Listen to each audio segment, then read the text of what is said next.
Good morning all of you. BSc final में 2 unit पढ़ लिए हमने, यूनिट फर्स्ट और यूनिट सेकंड। ठीक है, यूनिट फर्स्ट में हमने पढ़ा था metal ligand bonding in transition metal complex, यानी संक्रमण धातु संकुलों में धातु लिगेंड बंधन। उसके बाद में सेकंड यूनिट हमने पढ़ी थी कि magnetic properties of transition metal complex, यानी जो संक्रमण धातुओं के संकुल थे उनके जो चुंबकीय गुण है वो हमने सेकंड यूनिट में पढ़ लिए थे। उसके बाद आज हम स्टार्ट करेंगे इसके अंदर बीएससी फाइनल इनऑर्गेनिक केमिस्ट्री चल रही है।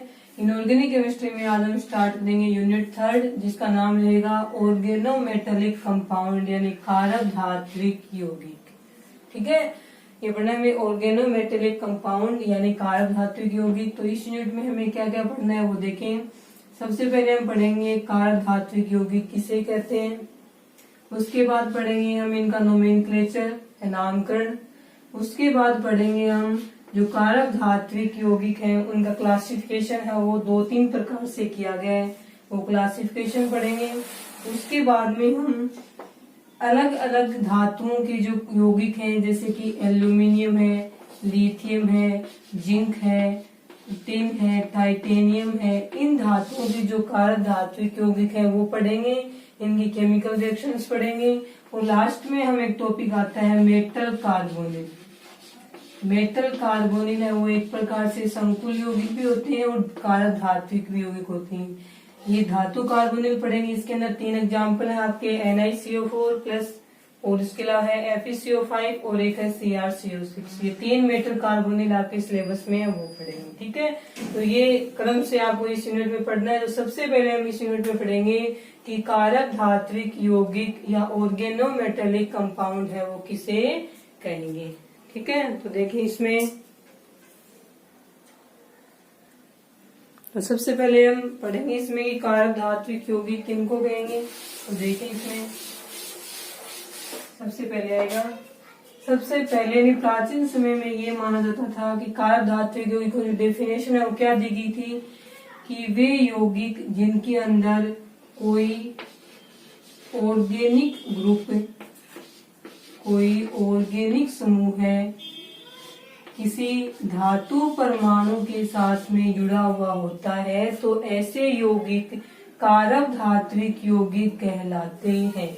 ऐसा पहले माना जाता था कि वे यौगिक जिनमें कोई भी कार्बनिक समूह है किसी धातु के साथ जुड़ा हुआ होता है, तो ऐसे यौगिकों को हम कारक धात्विक यौगिक कहते हैं। ठीक है, फिर उस समय इसका एग्जाम्पल आया था, जैसे C2H5 4 और Pb, ये था। इसका नाम रहेगा टेट्रा एथिल लेड। ठीक है, ये क्या है, एथिल समूह है, इनकी संख्या 4 है, तो टेट्रा एथिल, और ये क्या है, लेड धातु का नाम है। अब ये इसमें जो C2H5 एथिल है वो क्या है, ऑर्गेनिक ग्रुप है, कार्बनिक समूह है, ये जुड़ा हुआ है धातु के साथ में, तो ऐसे यौगिक क्या कहलाते थे, कारक धात्विक यौगिक कहलाते थे। ऐसा पहले मानते थे कि वे यौगिक जिनमें कोई भी कार्बनिक समूह है, अब एथिल की जगह मेथिल भी हो सकता है, प्रोपिल ब्यूटिल कुछ भी हो सकता है, तो वे यौगिक जिनमें कोई भी कार्बनिक समूह है किसी धातु परमाणु के साथ जुड़ा हुआ होता है, तो ऐसे यौगिक कारक धात्विक यौगिक कहलाते हैं। ये एग्जाम्पल था। और ये क्वेश्चन आता है जिसके अंदर 1 नंबर में कि ईंधन में अपस्फोटन रोधी, या फिर उसको इंग्लिश में बोलेंगे एंटी नॉकिंग एजेंट। ठीक है, तो क्वेश्चन आता है इसके अंदर कि ईंधन में एंटी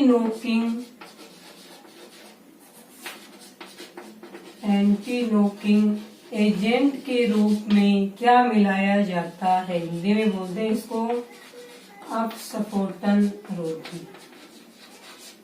ठीक है, ये क्वेश्चन इस यूनिट से 1 नंबर में आता है कि ईंधन में अपस्फोटन रोधी या एंटी नॉकिंग एजेंट के रूप में किसे मिलाया जाता है। तो इसका आंसर रहेगा आपका कि ईंधन में अपस्फोटन रोधी के रूप में या एंटी नॉकिंग एजेंट के रूप में एक कारक धात्विक यौगिक होता है टेट्राएथिलेट, जिसका फॉर्मूला ये रहेगा, इसे मिलाया जाता है। तो टेट्राएथिलेट है वो एंटी नॉकिंग एजेंट या अपस्फोटन रोधी के रूप में कार्य करता है। ये क्वेश्चन आया हुआ 1 नंबर में। ठीक है, तो लिख लें इसको।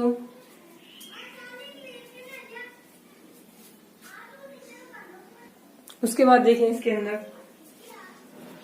अभी तक इनकी डेफिनेशन, सही डेफिनेशन लिखी नहीं है, वो लिखेंगे अब। ठीक है, इतना लिखने के बाद में ये आया, बाद में क्या माना जाने लगा वो देखें।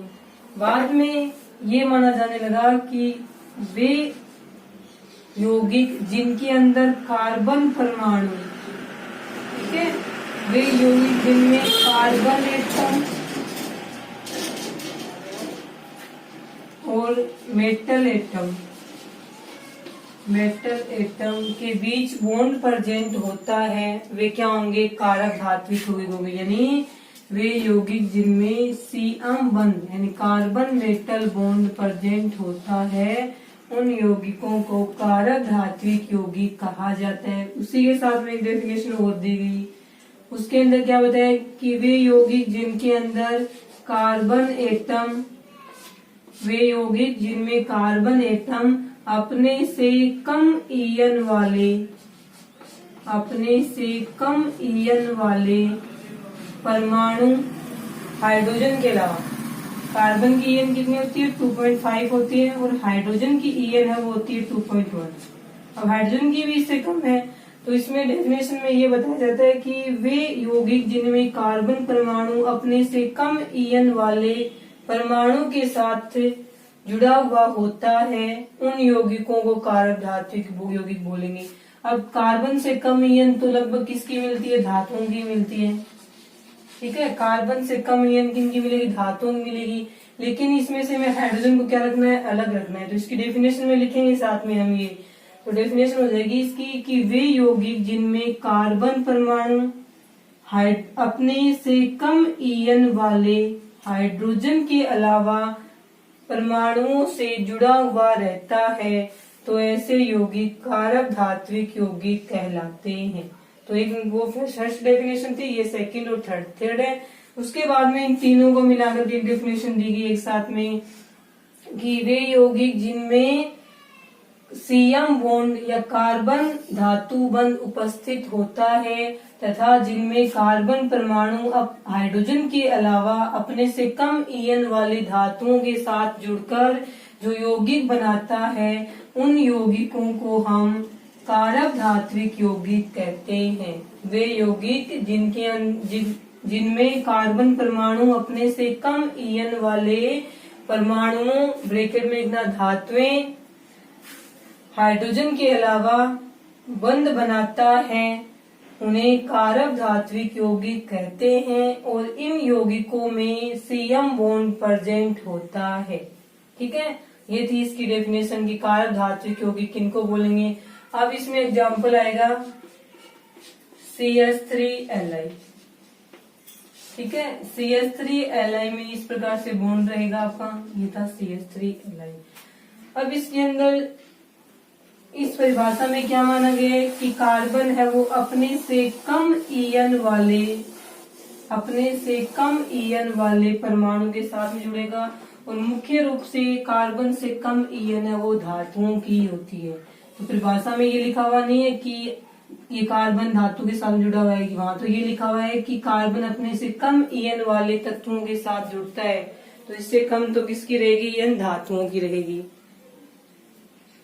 उसके बाद देखिए इसके अंदर ये बॉन्ड हुआ, इसके अंदर कार्बन मेटल बॉन्ड है। अब कार्बन की वैलेंसी होती है 4, एक मेटल से जुड़ी हुई है, 3 एक्स्ट्रा और किसी से जुड़ी हुई रहेगी।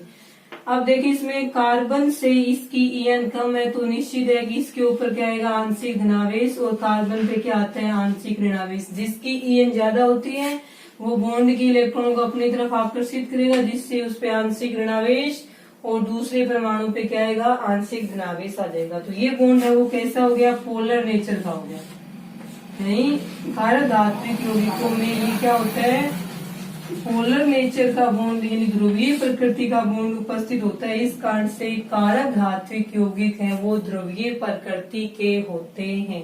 ऐसा आपको नीचे लिखना है कि इन यौगिकों में कार्बन की ईएन धातु परमाणु से अधिक होने के कारण कार्बन पर आंशिक ऋणावेश तथा धातु परमाणु पर आंशिक धनावेश उपस्थित होता है।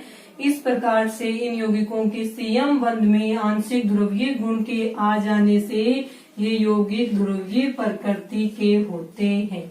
ऐसा लिखिए, नीचे ये बना लेना उसके अंदर, ठीक है। ये इसका एग्जाम्पल हो जाएगा, इसके अंदर आंशिक ऋणावेश और इसके ऊपर रहेगा आपका आंशिक धनावेश। अब इसका नाम क्या रहेगा वो हम इससे नेक्स्ट रहेगा अपना नोमेनक्लेचर, उसके अंदर पढ़ेंगे। इतना लिखे एक बार।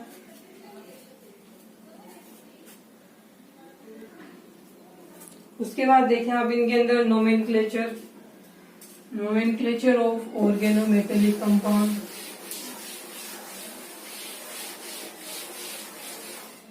ठीक है, हेडिंग रहेगी नेक्स्ट, हेडिंग नोमेनक्लेचर, जिसको हिंदी में बोलेंगे हम नामकरण। ठीक है, नोमेनक्लेचर ऑफ ऑर्गेनोमेटेलिक कंपाउंड यानी नामकरण। अब इनका नामकरण देखो आपको किस प्रकार से करना है। सबसे पहले इसके अंदर आएगा, एक नंबर लगाएं, 5-6 प्रकार से इनका नामकरण करते हैं। ठीक है, तो एक नंबर पे आप क्या लिखेंगे इसके अंदर, जैसे पहले एग्जाम्पल पढ़ लें उसके बाद लिखेंगे इसकी लाइन। जैसे ये है CH3Li और एक हो गया इसी के अंदर C6H5Li। लिथियम के 2 कार्बन धात्विक यौगिक हैं, इनमें ये कार्बनिक समूह है, धातु के साथ जुड़ा हुआ। अब इसका नाम लिखेंगे तो इस प्रकार के यौगिकों का नाम लिखते समय हम क्या करेंगे, पहले कार्बनिक समूह का नाम लिखेंगे और उसके बाद में धातु का नाम लिखते हैं, और दोनों का नाम है वो एक वर्ड में एक साथ में लिखा जाएगा, 2 वर्ड नहीं बनाएंगे। तो ये क्या है, कौन सा कार्बनिक ग्रुप है, यहाँ पे मेथिल है, तो इस पहले कार्बनिक ग्रुप का नाम लिखेंगे तो इसमें आएगा मेथिल, और उसके बाद में यहीं से स्टार्ट कर देना है अपने को लिथियम। ऐसे नहीं कि मेथिल और लिथियम की जो स्पेस होगा, स्पेस नहीं रहेगा, यानी कार्बनिक समूह है और धातु का नाम है वो एक ही शब्द में लिखा जाता है। उसी प्रकार से इसका लिखेंगे, ये कार्बनिक समूह है, क्या है यहाँ पे, ये फेनिल है, तो फेनिल को लिखेंगे पहले कार्बनिक समूह का नाम फेनिल, और ये रहेगा आगे लिथियम। ठीक है, तो एक नंबर में आप क्या लिखेंगे कि कार्बनिक कारक धात्विक यौगिकों का नाम लिखते समय पहले कार्बनिक समूह का नाम तथा उसके बाद धातु का नाम लिखते हैं, और दोनों को कार्बनिक समूह तथा धातु दोनों का नाम एक ही शब्द में लिखा जाता है। ये लिखना है, और ये 2 एग्जाम्पल लिख लें इसके अंदर।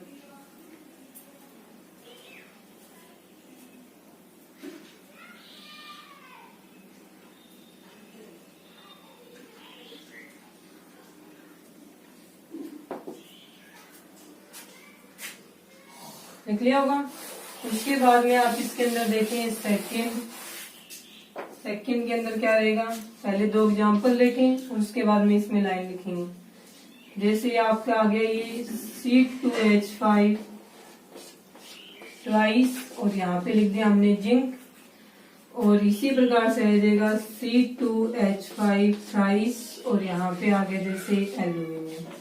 अब इसका नाम लिखेंगे तो क्या लिखेंगे, कार्बनिक समूह का नाम पहले और धातु का नाम बाद में। कार्बनिक समूह की संख्या 2 है, तो कार्बनिक समूह की संख्या दर्शाने के लिए हम डाई ट्राई टेट्रा आदि पूर्व लगन का उपयोग करेंगे, और ये पूर्व लगन है वो कार्बनिक समूह के नाम से पहले लिखे जाएंगे। तो इसका नाम क्या है, कार्बनिक समूह है एथिल, संख्या 2 है, तो क्या रहेगा यहाँ पे डाई एथिल। ये याद रखना कि इसके अंदर भी धातु और कार्बनिक समूह का नाम एक ही शब्द में लिखा जाएगा, स्पेस नहीं आएगा बीच में। अब इसका नाम लिखेंगे तो क्या आएगा, ये भी एथिल समूह है, यहाँ पे संख्या 3 है, 3 के लिए हम लिखते हैं ट्राई, तो ट्राई एथिल एल्यूमिनियम। ठीक है, स्मॉल ए भी लिख सकते हैं, यहाँ पे एक ही वर्ड में लिखना है पूरे नाम को एक साथ में। हिंदी में लिखते हैं तो आपको कैसे लिखना है, ऐसे लिखेंगे, इसको हिंदी में लिखते हैं तो जैसे कि एथिल है और उसके बाद में क्या आता है जिंक, और यहाँ पे लगा दिया हमने डाई। तो इसको इस प्रकार से नहीं लिखना, इस पूरे के ऊपर एक ही लाइन आनी चाहिए, डाई एथिल जिंक। इंग्लिश में इसको एक साथ में ऐसे लिखेंगे, यानी स्पेस नहीं रखना है अपने को बीच में।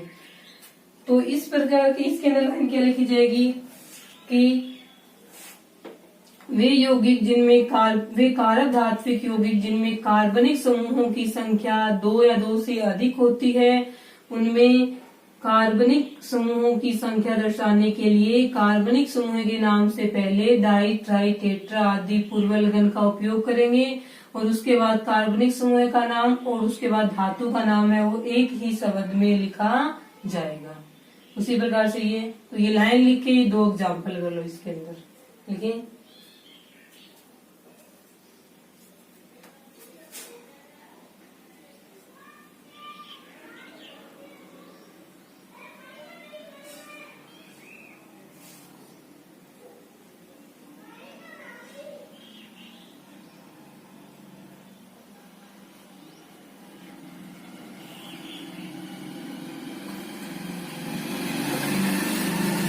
उसके बाद में थर्ड देखें, तीसरा कारक धात्विक यौगिक है वो इस प्रकार के भी हो सकते हैं। देखिए जैसे ये आ गया अपना CH3 C2H5 और यहाँ पे लिख दिया हमने जिंक। एक अपना ये आ गया C2H5 C6H5 और यहाँ पे लिख दिया हमने मैग्नीशियम। अब इनका नाम क्या लिखेंगे? इनके अंदर क्या है तो दो ही कार्बनिक समूह है, लेकिन दोनों कार्बनिक समूह इनके अंदर क्या है, अलग अलग है। इसमें भी अलग अलग है। तो पहले तो यही रहेगा कि पहले कार्बनिक समूह का नाम लिखेंगे, उसके बाद में जिंक का नाम लिखेंगे। अब ये कार्बनिक समूह अलग अलग है तो इनकी संख्या दर्शाने के लिए डाई, ट्राई, पेंटा, टेट्रा तो आएगा नहीं, तो दोनों कार्बनिक समूह का नाम पहले आएगा, उसके बाद जिंक धातु का नाम आएगा। तो पहले इन दोनों में से किसका नाम आएगा? उसका आएगा जो अंग्रेजी वर्णमाला यानी इंग्लिश अल्फाबेट में जो पहले आता है उसका नाम भी यहाँ पहले लिखेंगे। तो ये तो है मेथिल, मेथिल में आता है M और ये है एथिल, एथिल में आएगा E। तो पहले कौन सा आता है? E आता है इंग्लिश अल्फाबेट में, तो पहले लिखा जाएगा एथिल का नाम और उसके बाद में मेथिल का नाम। तो इसका नाम रहेगा एथिल मेथिल जिंक। ठीक है, इसका नाम किस प्रकार से लिखेंगे? ये एथिल है और ये फेनिल है, फेनिल में आता है P, तो पहले इसमें भी क्या आता है? एथिल आता है, तो इसका नाम रहेगा ethyl phenyl magnesium, ethyl phenyl magnesium, ये इसका नाम रहेगा।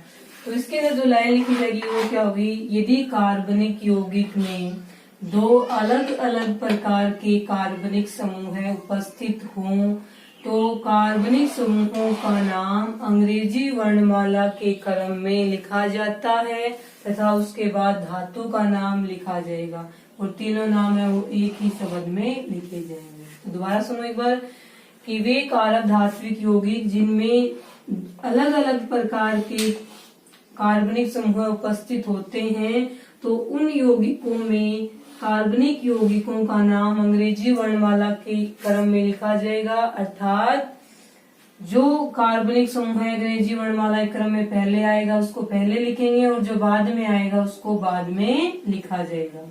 तो लिखें 2 एग्जाम्पल।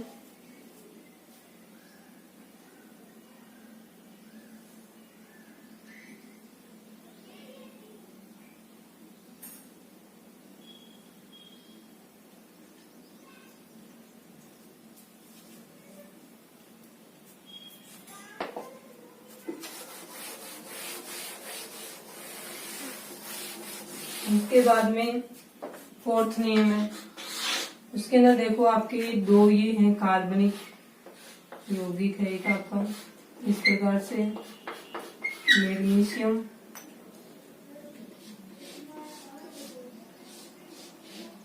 ये है और यहाँ पे जो आपका Cl क्लोरीन, ये क्लोरीन है, ये क्लोरीन है, ये क्लोरीन है और ये भी क्या है? क्लोरीन है। अब ये पूरा क्या है? एक कार्बनिक ग्रुप है और इसी प्रकार से ये पूरा भी क्या है? एक कार्बनिक ग्रुप है।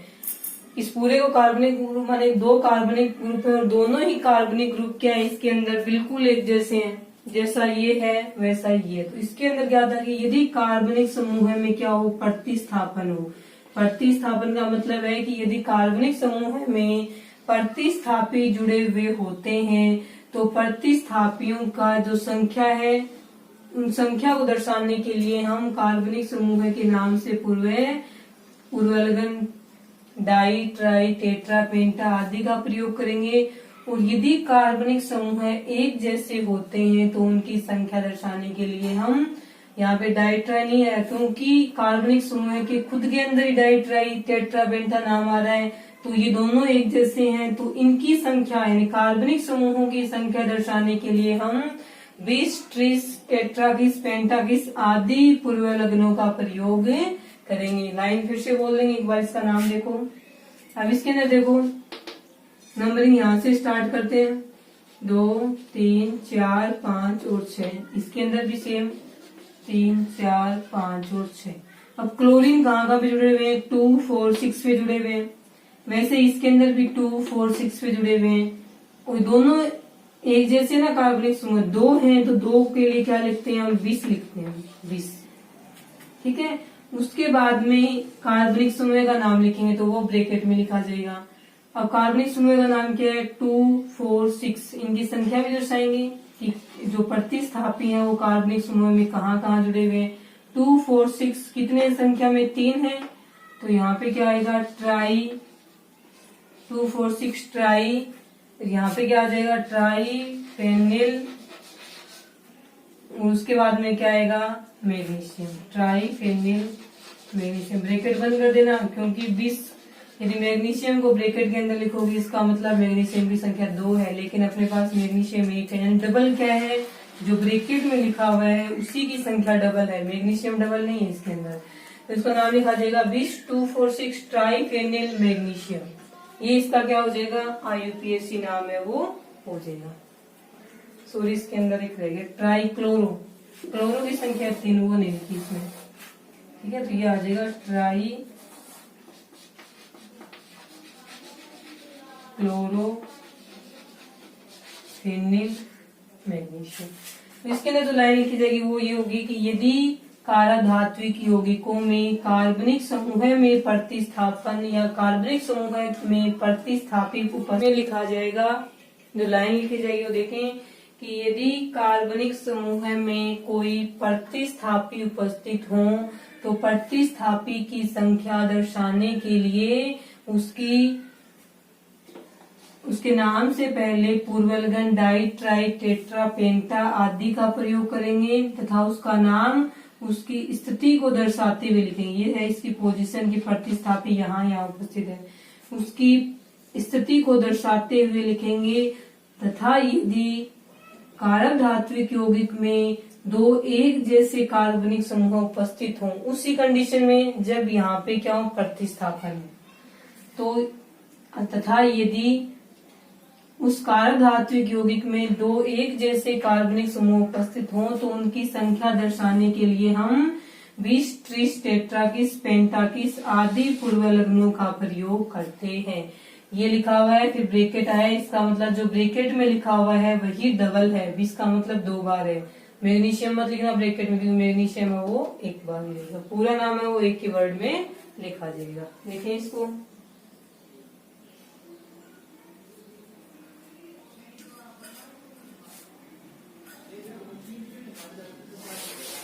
उसके बाद में देखें आप 5 नंबर पे, 5 नंबर वाले में इसमें क्या रहेगा कि जैसे ये अपने पास C2H5, उसके बाद में आ गया Mg और उसके बाद में आ गया Br, यानी मैग्नीशियम है उसकी वैलेंसी 2 होनी चाहिए कंप्लीट। तो एक के साथ में तो ये जुड़ा हुआ है, एथिल समूह है कार्बनिक, और ये क्या है, Br एक कार्बनिक समूह है, कार्बन नहीं है ना इसमें, तो ये क्या हो गया, एक कार्बनिक समूह। ऐसा यौगिक भी कारक धात्विक यौगिक होता है, तो इसका नाम लिखेंगे तो पहले हम कार्बनिक समूह का नाम लिखेंगे। कार्बनिक समूह इसमें क्या है, एथिल है। उसके बाद में धातु का नाम लिखेंगे मैग्नीशियम। उसके बाद में लिखा जाएगा अधातु का नाम।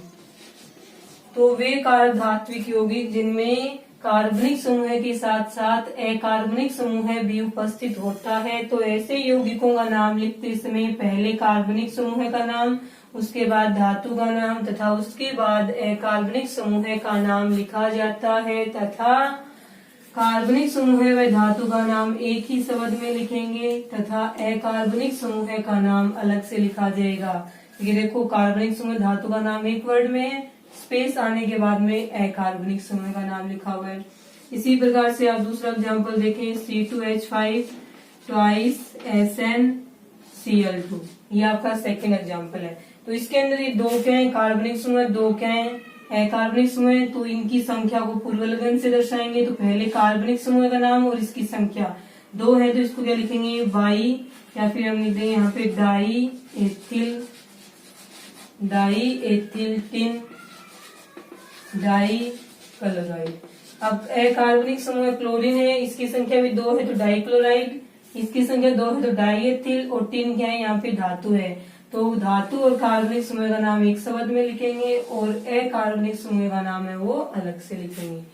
तो इसके अंदर आएगा कि वे कारक धात्विक यौगिक जिनमें धातु के साथ कार्बनिक समूह के साथ साथ अकार्बनिक समूह भी उपस्थित हो, तो ऐसे यौगिकों का नाम लिखते समय पहले कार्बनिक समूह का नाम, उसके बाद धातु का नाम तथा उसके बाद अकार्बनिक समूह का नाम लिखा जाता है, तथा कार्बनिक समूह व धातु का नाम एक शब्द में लिखेंगे, जबकि अकार्बनिक समूह का नाम है वो अलग से दूसरे शब्द में लिखा जाता है। ये थे दो एग्जाम्पल, लिखें इसको।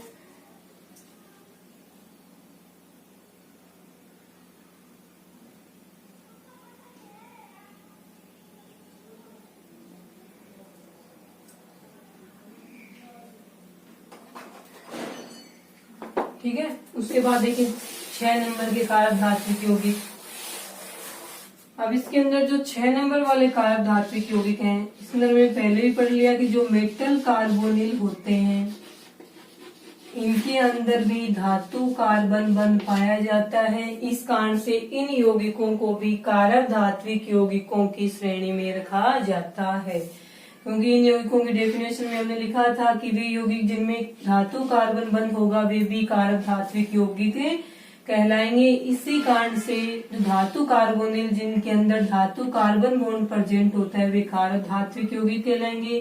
तो हमें इनका नामकरण देखना है। यहाँ पे नामकरण में देखो क्या होगा, जैसे एग्जाम्पल रख दिया हमने Ni आयरन वाला, देखो FeCO5, ये एग्जाम्पल हो गया अपना। ठीक है, अब इसके अंदर देखो इसका नाम रहेगा, पहले इनके अंदर क्या होता है कि पहले धातु का नाम लिखते हैं। धातु हो गई इसके अंदर आयरन, उसके बाद में कार्बोनिल, इसका तो नाम ही रहेगा कार्बोनिल। ठीक है, यहाँ पे जो कार्बनिक समूह है वो इन यौगिकों में कार्बनिक समूह हमेशा फिक्स रहेगा कार्बोनिल, और इनकी संख्या पहले लिखेंगे इनसे, तो यहाँ पे लिखा जाएगा पेंटा कार्बोनिल। तो इसके अंदर ये आता है कि धातु कार्बोनिल का नाम लिखते समय पहले धातु का नाम तथा उसके बाद कार्बोनिल समूह का नाम उसकी संख्या दर्शाते हुए पूर्वलगन सहित लिखा जाएगा। तो पहले धातु का नाम, उसके बाद कार्बोनिल का नाम, और कार्बोनिल के नाम से पहले इनकी संख्या को दर्शाने के लिए जो पूर्वलगन है वो लिखा हुआ है। संख्या 5 है तो पूर्वलगन क्या आ जाएगा, पेंटा। उसके बाद में इसका जो सेकेंड एग्जाम्पल है वो देखें आप क्या रहेगा। जैसे ये हो गया अपना CO2 COF, ये एग्जाम्पल है। तो इसमें आता है कि यदि धातु कार्बोनिल यौगिकों के अंदर 2 या 2 से अधिक धातु परमाणु उपस्थित हों तो धातु परमाणुओं की संख्या दर्शाने के लिए इनके नाम से पहले पूर्वलगन डाई ट्राई टेट्रा पेंटा आदि का प्रयोग है वो किया जाता है। यदि किसी कार्बोनिल यौगिक में 2 या 2 से अधिक धातुएं उपस्थित होती हैं तो ऐसे यौगिकों का नाम लिखते समय धातु परमाणुओं की संख्या दर्शाने के लिए धातु के नाम से पहले पूर्वलगन डाई ट्राई पेंटा टेट्रा आदि का प्रयोग करेंगे। अब यहाँ पे धातु कोबाल्ट है, संख्या 2 है, तो यहाँ पे लिखा जाएगा डाई कोबाल्ट। उसके बाद में कार्बोनिल का नाम लिखेंगे, कार्बोनिल की संख्या 8 है तो 8 के लिए लिखेंगे हम ऑक्टा कार्बोनिल। ये हो गया इसमें धातु कार्बोनिल का नाम लिखने का तरीका है, पहले धातु का नाम और उसके बाद कार्बोनिल का नाम। और धातु की संख्या 2 या 2 से अधिक होने पर पूर्वलगन है वो डाई ट्राई टेट्रा पेंटा धातु के नाम से पहले लिख देंगे। ये दोनों एग्जाम्पल लिखें।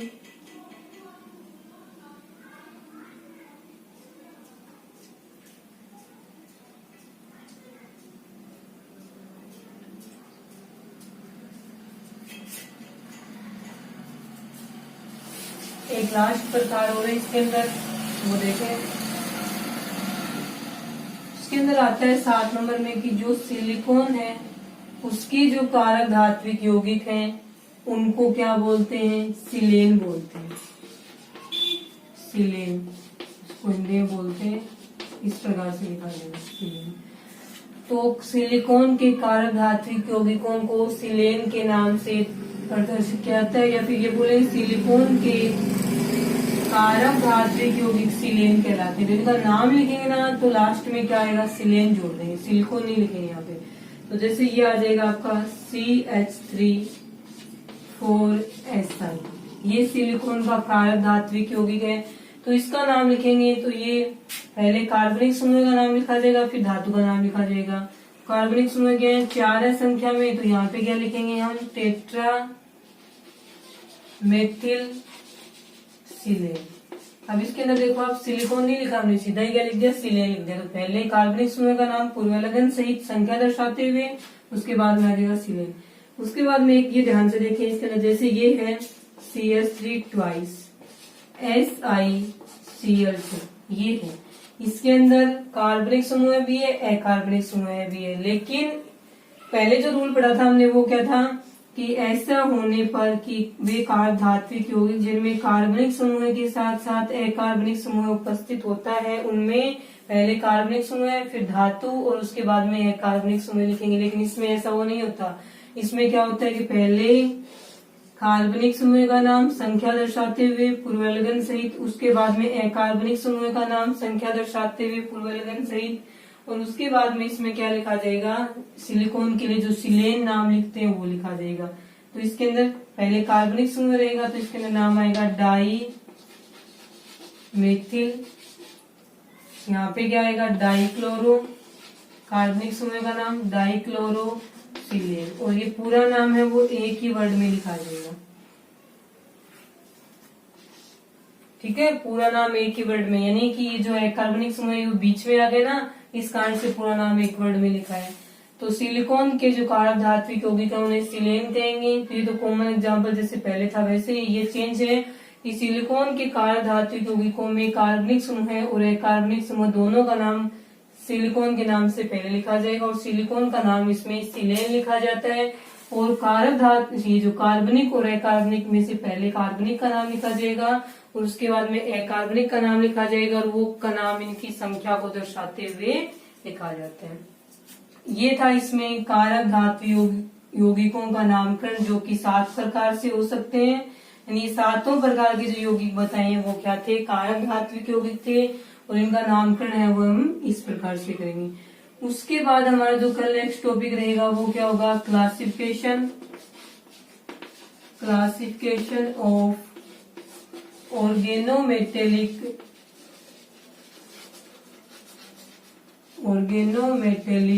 कंपाउंड।